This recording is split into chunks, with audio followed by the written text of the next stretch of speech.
I'm here this morning with Erik Berglöf, Chief Economist of the European Bank for Reconstruction and Development and a member of the INET Governing Board. Welcome. Thank you very much for having me. We're here to talk about your new report on the people's perspective regarding the transition and the crisis. This is the third report that you put out since the 2008 crisis, is that right? That's right, the third report. But it's really trying to take a different perspective, looking at how it affected people's budgets, their economic and social situation, but also the way they think about the world.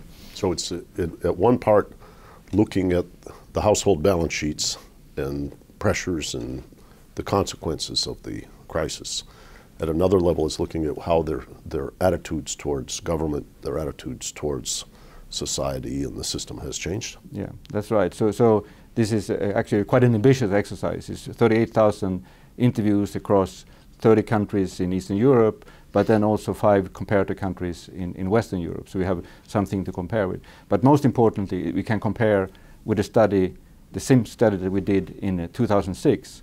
And of course, in between 2006 and 2010, the most important event was the global financial crisis that hit Eastern Europe more than any other part of the world. So 2006, the first snapshot, is prior to any crisis. Yes, that's prior to any crisis. And it was really a very interesting study in itself, because it looked at, again, differences between how they looked at the world and how different age groups, different parts of Eastern Europe looked at the world.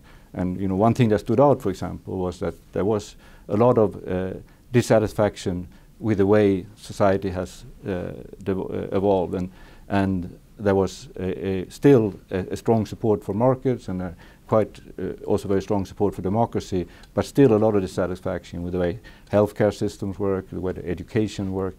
So many things yet to address in this region that has gone through such a tremendous development, of course. What are the highlights regarding the differences between the 2006 survey and the present one? I think what is really striking is that this region was, again, the most affected region in the world by the global financial crisis, had the largest fall in output, and still, when we look at people's lives, the impact was even greater, because they didn't have the social protection system, they didn't have a financial system that protected them against the shock that came from the outside. So these very large GDP numbers, remember some countries lost up to 20% of their GDP in 1 year, and still the impact on people's lives was even stronger. And you see it in how they cut down on food consumption, they don't go to the doctors when they are ill and so on. Very basic things that were affected by this crisis.